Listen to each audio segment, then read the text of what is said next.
Hi guys, welcome back to my channel. This is your girl Spice. Today we are going to talk about the differences between Canada and the Philippines. I have my partner here, my wife here with me because it's not going to be like a good conversation comparing the differences between Canada and the Philippines if she's not here.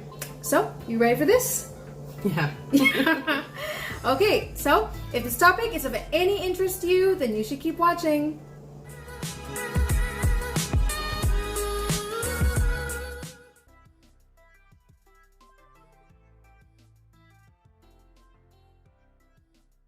So since I arrived here last year, I've noticed a lot of differences between, Canada and the Philippines, right? And not only the culture, but a lot of things. So we're gonna be talking about all of them today. Okay, so let's start with education. Now, I'm just curious, do you guys have private schools here?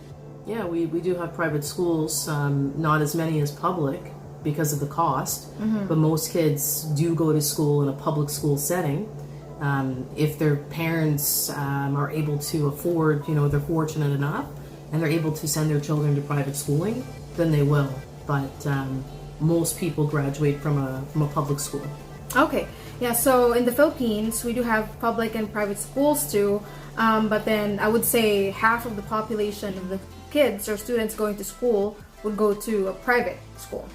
Yeah, because I know that people would want to go to a public school because it's cheaper, but then some parents would prefer for their kids to go to a private school because they think that they can find or they can have better education there.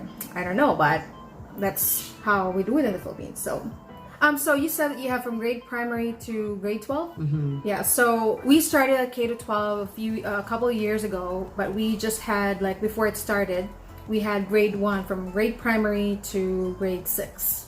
And then you move to high school.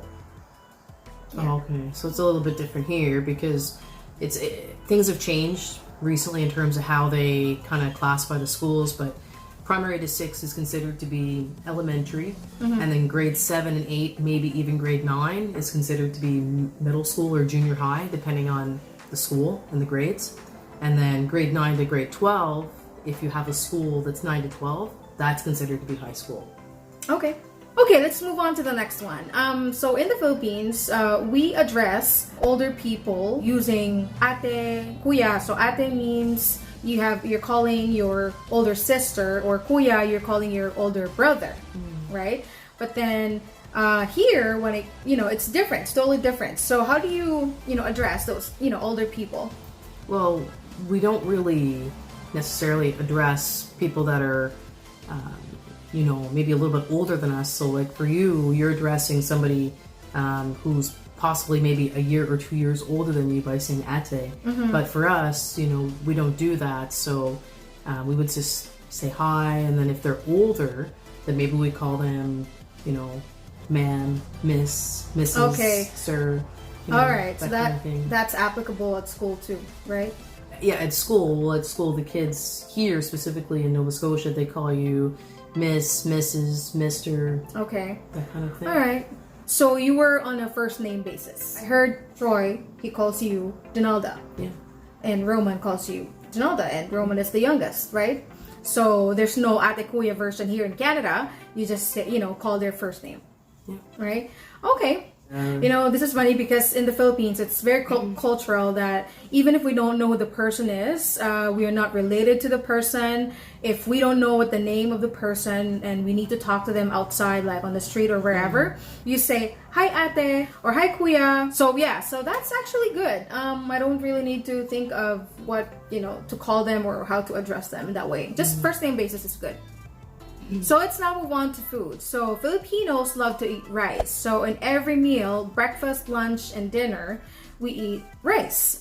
So, and then we eat, other food with it, like meat, fish, vegetables, and different kinds of stuff, right? But what about you guys? Do you have rice meals here too, or do you have different ones?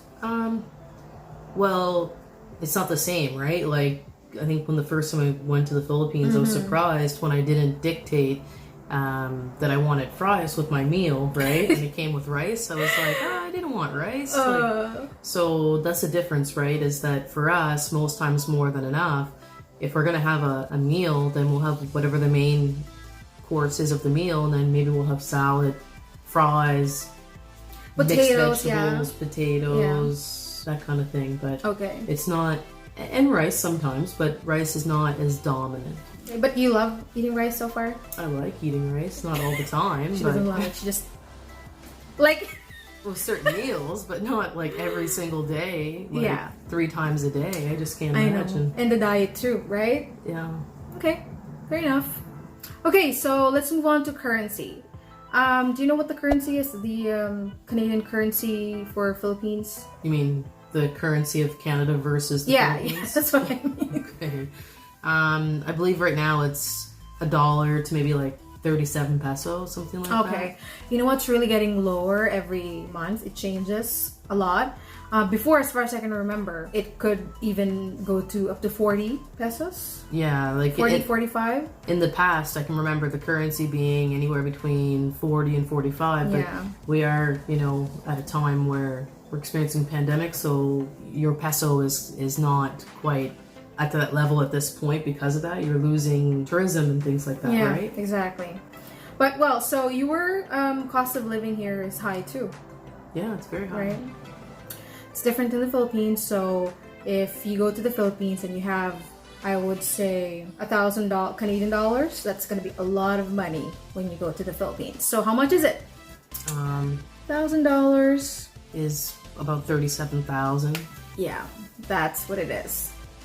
So let's move on to healthcare. How are you guys covered with your healthcare services here? Well, most times, like the basic, if you want to go visit your doctor or go to the hospital, then that's most likely, if it's just basic charges, it's most likely going to be covered through the provincial healthcare, which for us it's called MSI. So each province or territory manages its own healthcare. Okay. So in Nova Scotia, it's called MSI, and it covers those basic things, like whether it be a doctor's office visit, emergency room visit, maybe even an inpatient, x-rays, ultrasounds, those kind of things. But as soon as you need something like a prescription, then that's something that's covered out of pocket. So we might need for that, otherwise, because it's very expensive, you would need your insurance through an employer, which would help cover the expenses, and every employer is different as to what they're offering. So how do you get coverage for the MSI? So do you have to pay monthly contribution to the government so you can get that coverage for your emergency room, doctor's visit, and hospital bills? No, or is it just given to you as a resident? No, it's based on being a resident. Yeah, so okay. As long as you've been a resident, I think, for 3 months. It depends, because each province will have their own outline on that.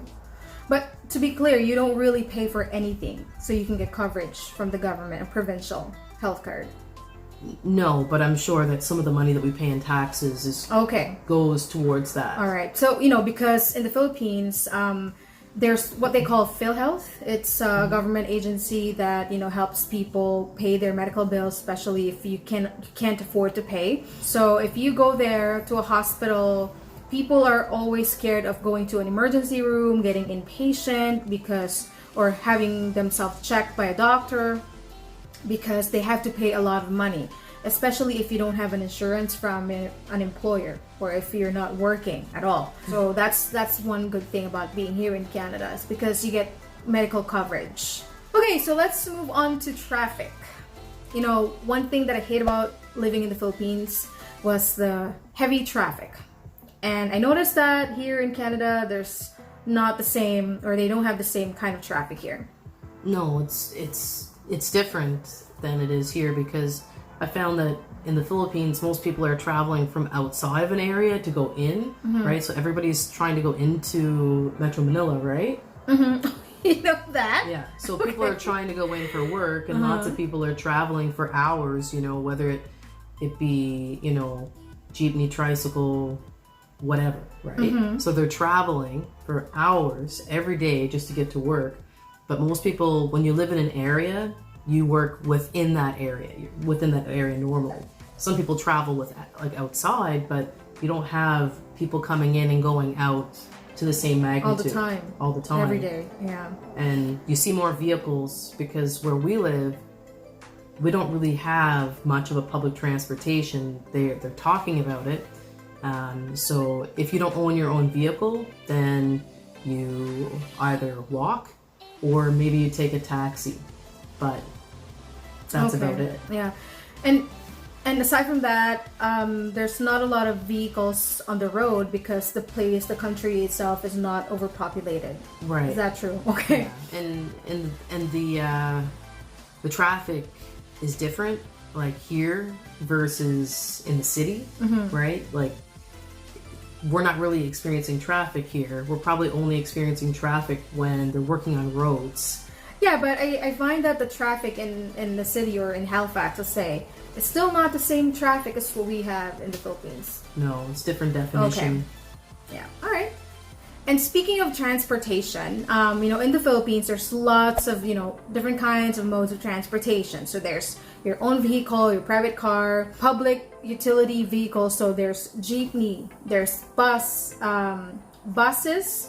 there's taxi, what else? Tricycles. What else? LRT, those trains, right? And so you guys have so far buses in the city?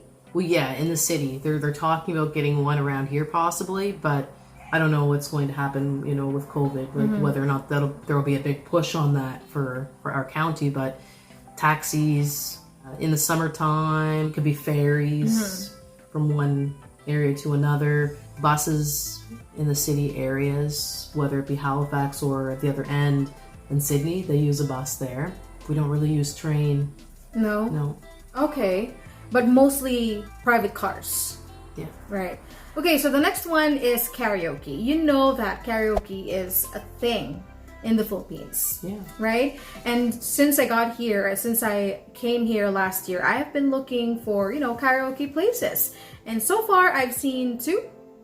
And they're not really just specifically for karaoke, but it's a bar, right? Yeah, because in the Philippines, you have places that are dedicated to karaoke. Like that's the reason why you would go there. We don't have those establishments here, but normally they will dedicate like a night in a week, and you could go to a bar and sing karaoke and that'd be it. But some people, they have their own machines so they can do it from home. Yeah. Okay, so next one is the same-sex marriage. Nalda, you want to say something about that here in Canada? I'm not sure, at what time it was when it became legal, but for some time now, it's been legal where people of the same sex are able to marry one another the same as 2 people of the opposite sex. So. One of the things that I liked about being here in Canada is because of that same-sex marriage. In the Philippines, it's not legal. So there are ceremonies being held at some, places there. I don't know. They started talking about it. I heard some news before that Duterte is thinking about it. Our president. But I don't know if it's actually ever going to happen. Okay, now for the last one. So I want to talk about outfits or uniforms. Since I got here, I've never seen other people working at offices wearing, uniforms. What I've noticed so far are the ones working at the hospitals or the healthcare workers. So is there any other type of job that wears uniform here?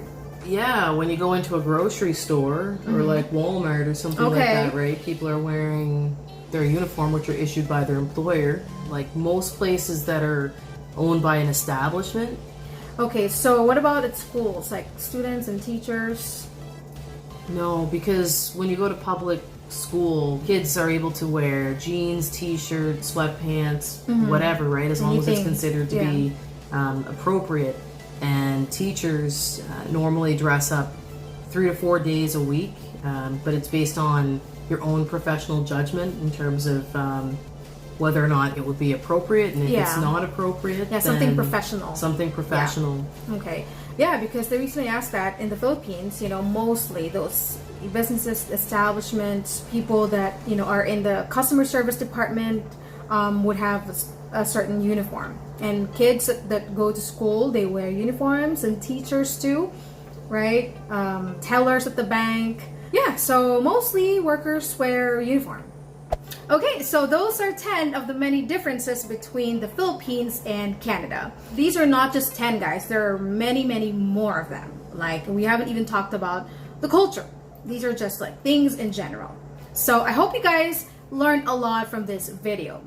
I hope you guys enjoyed today's video, and if you did, please hit the like button below, and if you're new here, don't forget to subscribe to my channel. And please follow me on Instagram, it's SpiceandMocha. Thank you guys for watching. This has been your girl Spice. And Donalda. We'll see you in my next video. Bye!